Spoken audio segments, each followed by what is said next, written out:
Hello guys, welcome to my JoJo series, and today we're gonna be making stand combat. Before I start this video, I'm gonna give you some tips. So the first tip is do not use part touched for the hitbox. I'm seeing a lot of YouTubers use touched for the hitbox. Never do that, because using touched and welding it to our character, which means it's easily exploitable. And that means if I'm an exploiter, I can just extend the hitbox and it'll still hit the dummy on the server, which sucks. We don't want that. That's really retarded. That's unfair. And my second tip is do not, when you're making a combo script, like when you're making a combo system, do not use combos in the local script. Do not use combos client-sided. Do not make the combo variable in the client, because exploiters can just infinite combo you by resetting the combo every time. Okay, that sucks. So first of all, I'm gonna add in a cooldown for summoning and unsummoning. As you can see, I can spam this. So let's add in the cooldown. Okay, so for our cooldown, let's make a variable called cooldown. We're gonna make this 0.7 seconds, and let's add in a table for the player cooldowns, for the player that got a cooldown. Okay, and let's do something like this: player cooldowns, and put in our character is the index equals os.time. Okay, so if you're wondering what os.time is, you don't know what os.time is. os.time is the time that's passed since 1 January 1970. It returns in seconds. As you can see right here. So you may be wondering, how are we going to use this for our cooldown? So what we're going to do is we save this os.time, and we're going to subtract the current os.time with our player cooldowns character, right? And the result will be the time that's passed since we pressed Q. Right. Now let's do this real quick. Let's add in the scripts. If player cooldowns character, if we have a cooldown on, if the cooldown is on, then right, and then we're gonna check something like this, and then we're gonna do something like this. If os.time, the current os.time subtracted with player cooldowns character is bigger or equals cooldown, then we're gonna remove our character from the cooldown table equals nil. Else return end.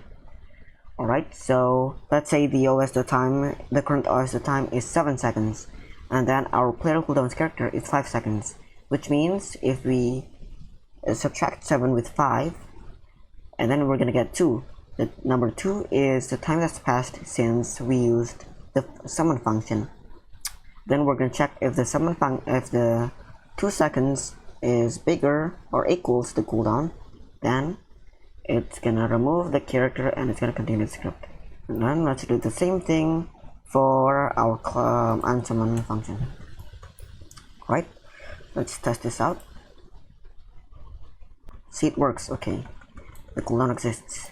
Okay, now we're gonna be making the combat script. Let's close all of this. So make sure you get your animation ready. I got my animation ready right here.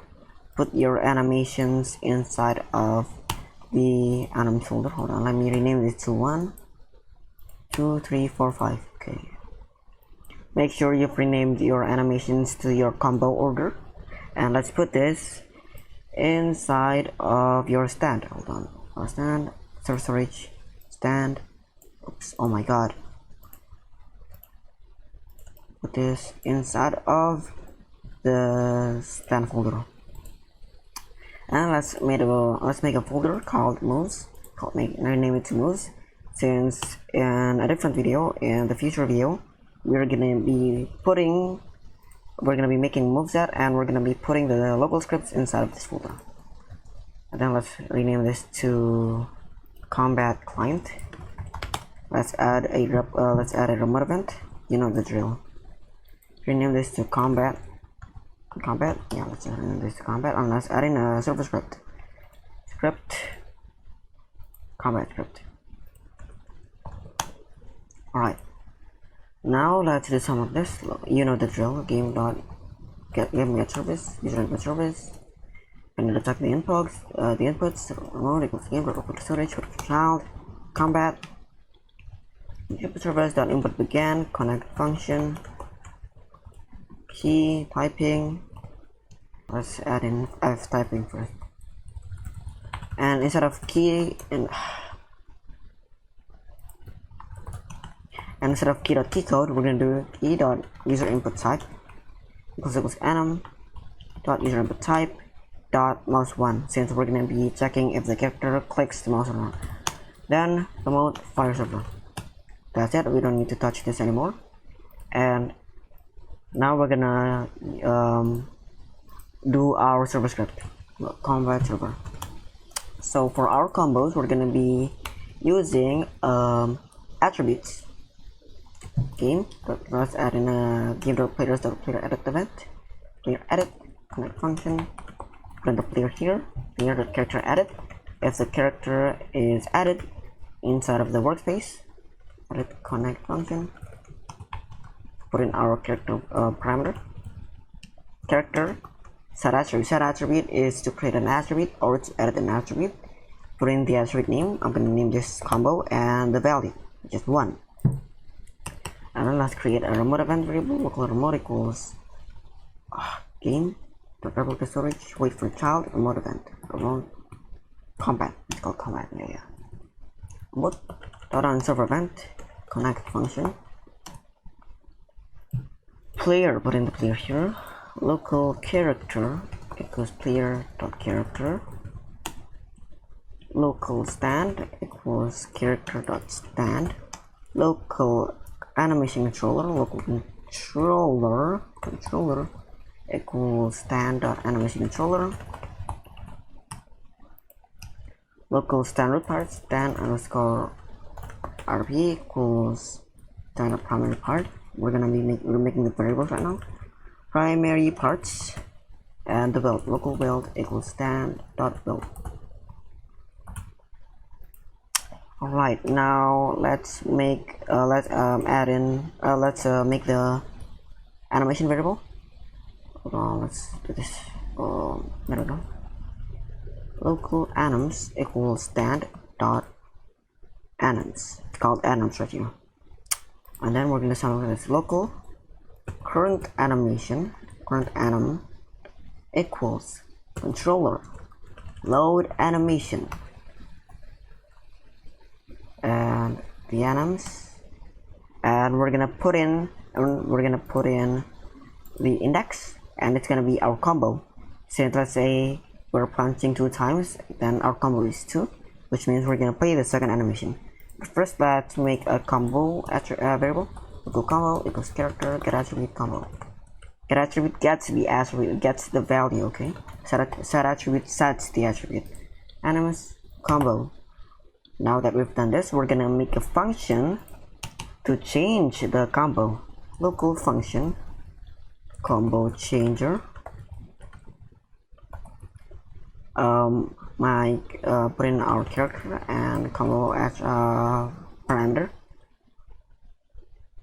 And let's do some of this. If combo is smaller than 5, 5 is my max combo. If your max combo is 4, then put in 4. Or 3, and so on and so forth. Then character set attribute combo, and we're gonna increase the combo by 1. And if the combo is 5, aka the max combo, we're gonna reset the combo back to 1. Right, that's nice. Okay. Change combo changer, character, and combo. Primary parts. Oh yeah, I accidentally added an S. Misspell. Oh yeah, I forgot to play the animation. My bad guys, my bad. My fault. Current anim play. There we go.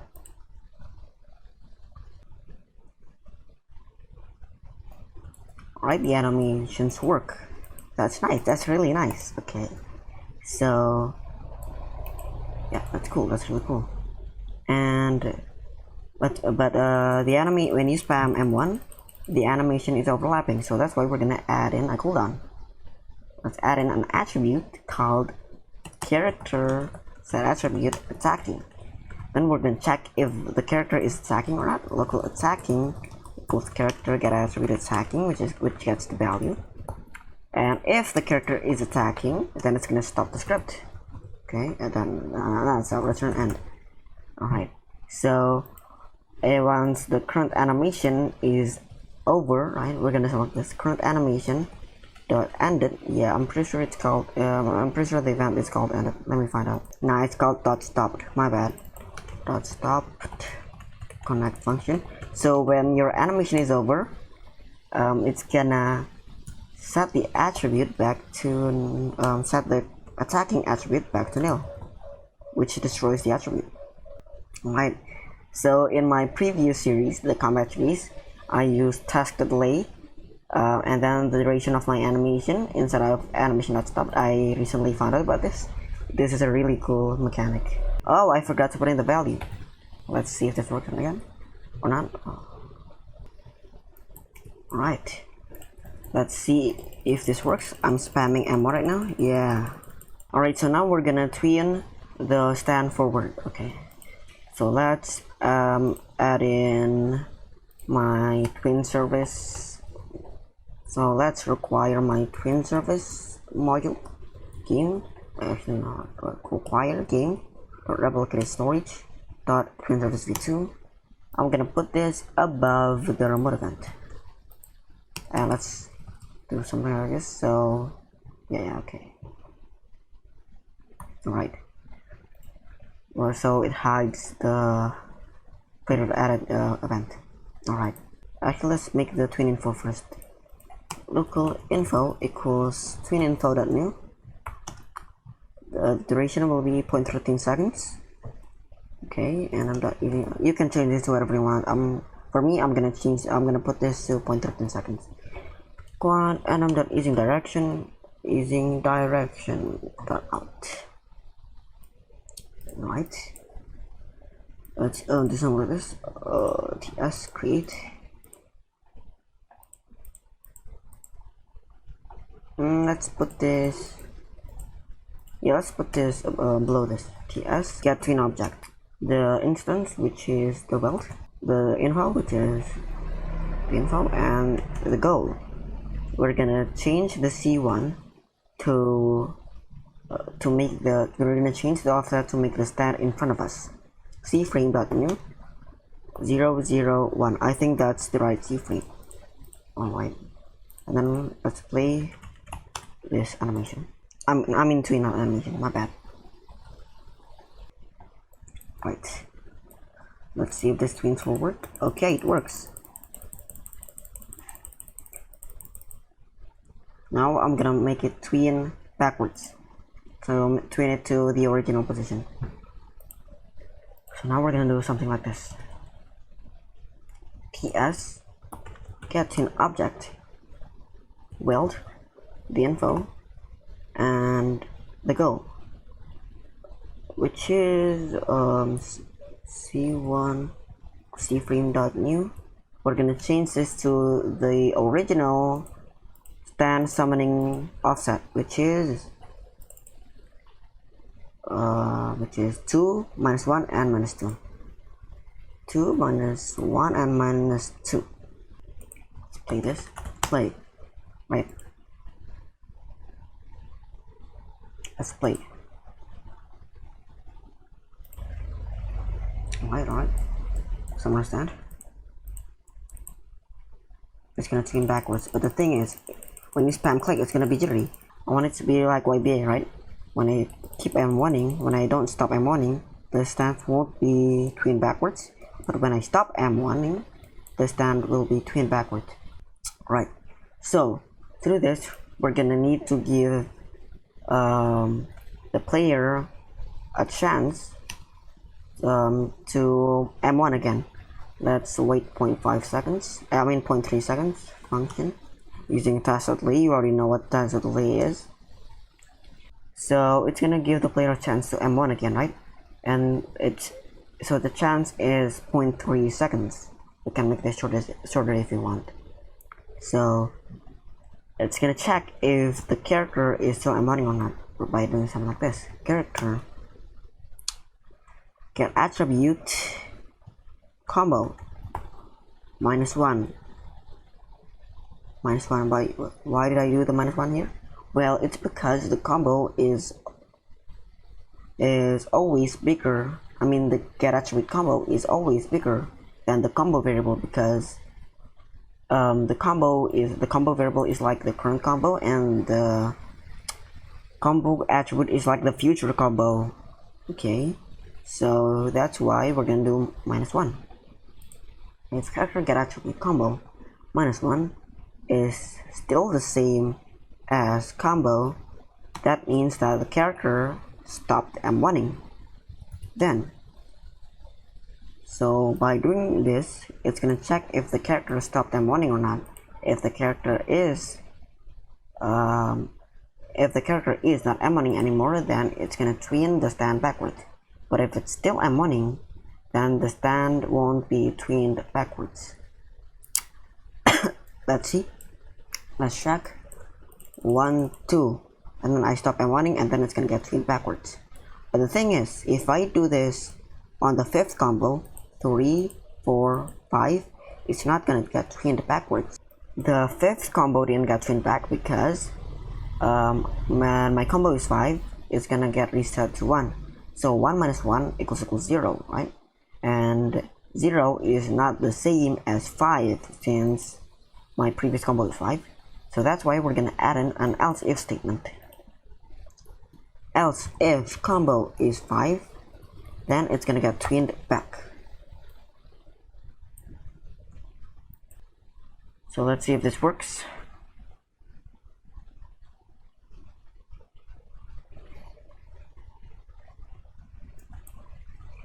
One, 2, 3, 4, 5, it's gonna get tweened back.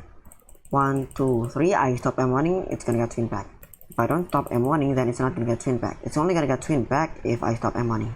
I don't see any other tutorials do this. Alright, now that this is done, we're gonna add in Endlag so that there's a cooldown at the 5th M1.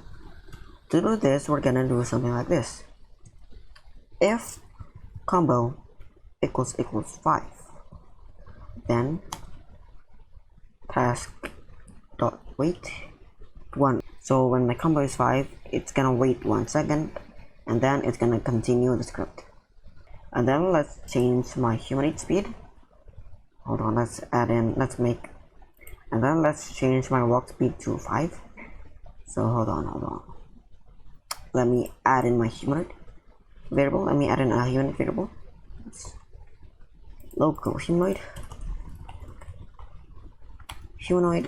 equals character dot humanoid. So first of all, let's save the humanoid walk speed.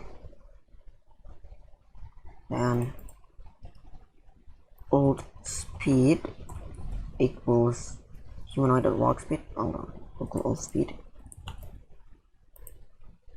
humanoid walk speed. So it's gonna save the speed.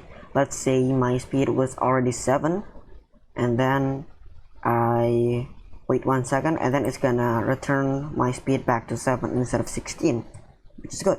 Okay, humanoid walk speed equals old speed. Oh yeah, I forgot to change my walk speed. Humanoid, hold on. Change your walk speed after you do the old speed. After you save the old speed. Equals 5. We're gonna change my walk speed to 5. And then the Endlag should work.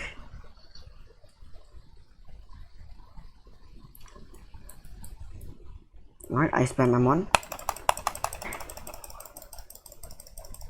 I'm spamming M1, and there's a cooldown. See? There's a cooldown after the 5th M1, which is good.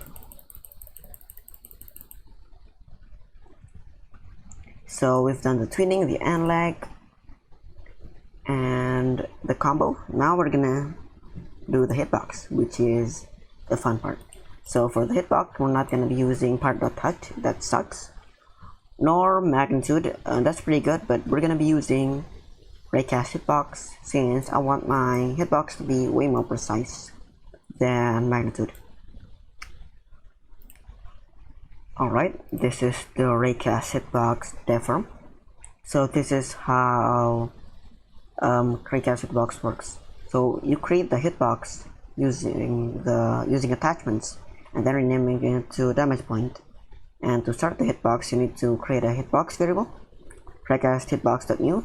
You put in the part that's gonna be your hitbox that has the damage points, and then to start the hitbox, use hit start. Okay, so it'll look like this. And for hit detection, there's an event called onHit. There are two parameters, the hit and the humanoid. You can do something like this, yeah. And then you can stop the hitbox by using no hitbox hit stop. Okay. And then you can make it ignore your character by changing the raycast params. Also, if you don't know what the hitbox will be like, it'll look like this. It's a pretty accurate hitbox. Okay, so let's script it now. Let's put in the hitbox here. Hitbox before.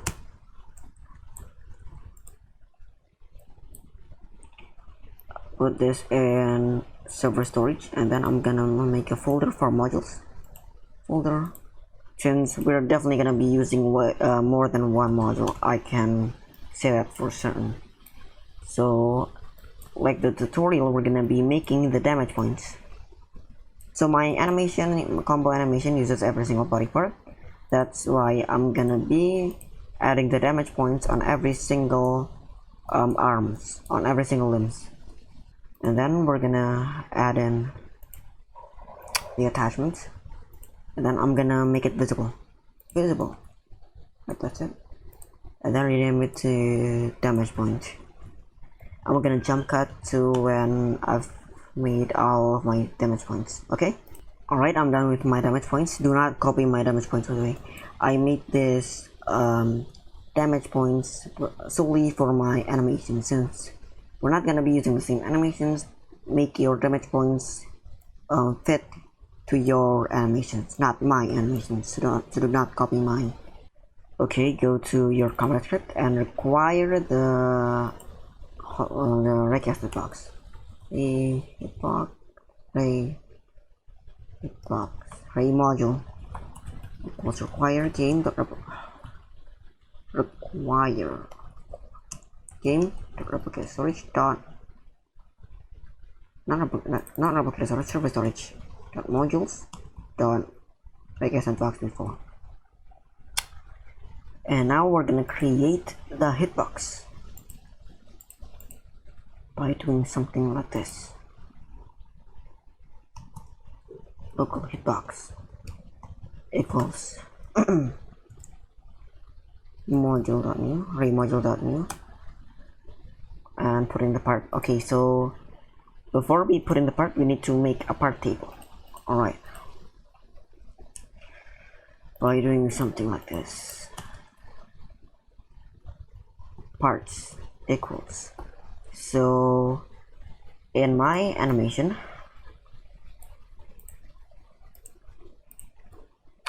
my first punch uses my right arm, so that's why I'm gonna make my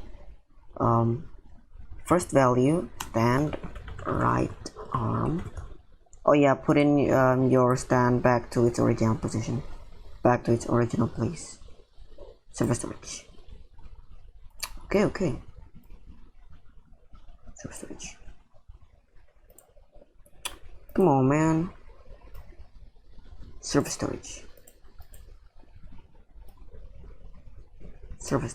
There we go. Right. I use the right leg. Then comma stand.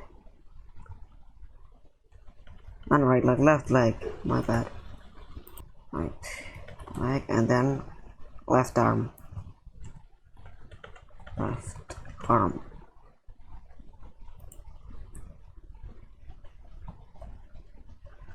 Let's check if it's true. My fourth animation uses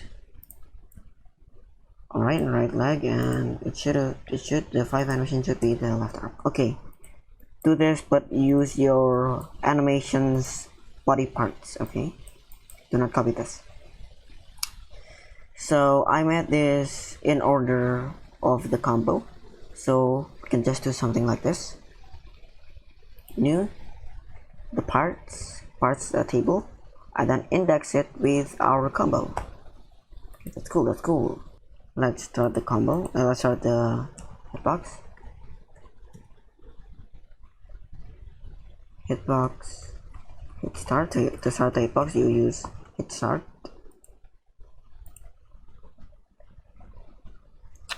Alright.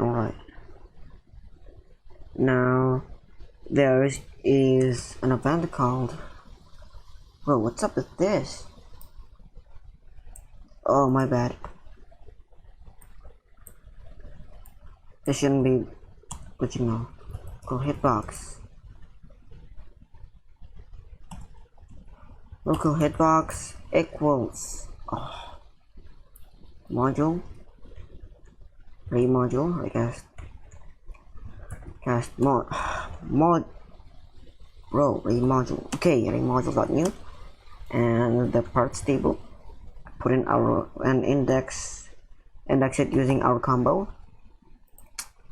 And let's add in an event called hitbox.onHit connect function.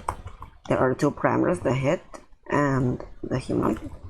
We're gonna make the humanoid. Okay. Let's change it to ehum instead of humanoid, since we already have a humanoid variable ehum, which means enemy humanoid. By the way, take damage. I'm gonna make it do like 10 damage, 7 damage. Okay, that's fine. And then we're gonna stop the script once the animation is over. Why are you doing this? Hitbox.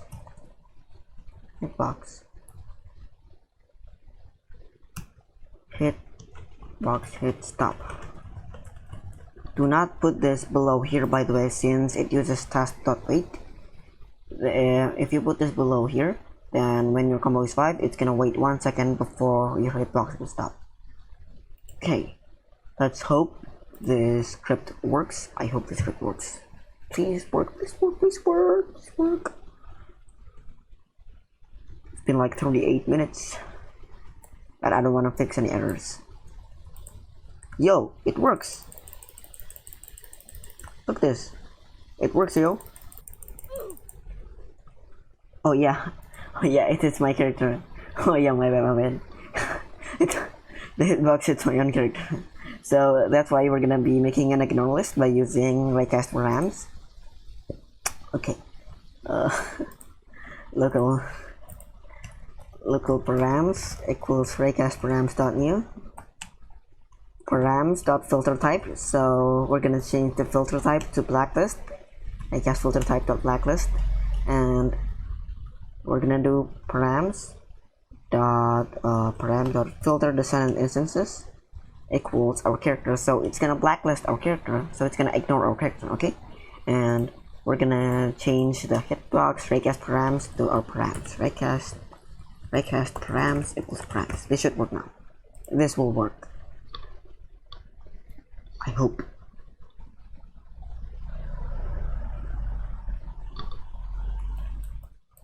Alright, let's see if this works. Boom. The animation is a bit slow at first because it's loading in the animation. Yo, this is cool as hell. This is really cool. Oh yeah, wait, do you guys have the same problem as me, where Roblox JOJO fails to load some stuff sometimes? Since this time, my head isn't loaded and my monkey face isn't loaded. Let's check. Oh yeah, it also isn't loaded in the server. I don't know why it's doing this. Oh yeah, let me turn off turn off damage points visibility, the attachment's visibility, since it's distracting. Also, why do I have 2 torsos? That's so stupid.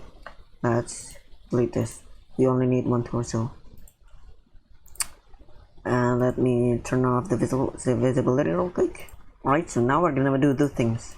We're gonna turn off the hitbox visualizer, the red lines, and we're gonna make our humanoid root part invisible, since it's visible right now. As you can see, hold on, it looks really ugly, it looks really janky too. But first, let's turn off the visualizer. It's really simple. Let's do something like this: hitbox.visualizer equals false. And then for the summon script, do something like this. Where is my, okay, there it is. Now check if the part is not our primary part or root part, then it's gonna change the transparency to 0. Alright, let me test it out. This works. Woohoo! Let's see my emmons. Yeah, the red lines is off. That's nice. Alright, now I want to remove the sprints because it's so annoying. So just click on the sprints and then comment this out. Okay, comment this out. Okay, that's all we need to do. And then the second thing I want to do is I want to make it so my combo can reset if I stop M1ing after a while. So to that, we're gonna do something like this. Go to our combo changer function in here. Do something like this. Task.delay. We're gonna put 1 second function. We're gonna check if character get attribute combo -1 is the same as combo, then it's gonna change the attribute back to 1. Combo 1. So if my combo is smaller than 5, I'm gonna increase my combo by 1, and I'm gonna wait 1 second using task.delay and check if my character combo isn't increasing. So if my character combo is not increasing, then it's gonna reset the combo back to 1, like YBA, since I'm basing the tutorial on YBA. I really like YBA. This 1, 2, 3. I'll wait 1 second, and then I can do 1, 2, 3 again. So this is for my video. The next video will be about finishing the combat.